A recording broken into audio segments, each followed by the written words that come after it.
Yeah, yeah. Ndio na Yesu tunandakala kwa. Abi. Sasa tuzolishe baluba.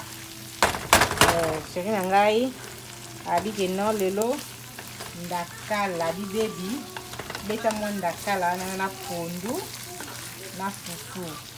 Yango lo se toyina ndakala waza muluba ayedilo na oluba. Mungu koki. Wow. Tumeka mungu ah. C'est bon. Basaka mungu wa muke. Mungu kama muke. Mama ini. Yeah.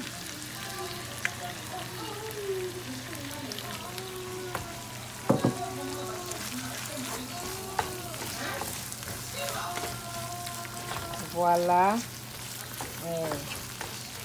Ndakala ya sika msiko. Oso kama muke. Na kite siko bébé na nga azolela. Avant besoin de me comme ça ndakala et de là. À tout à l'heure.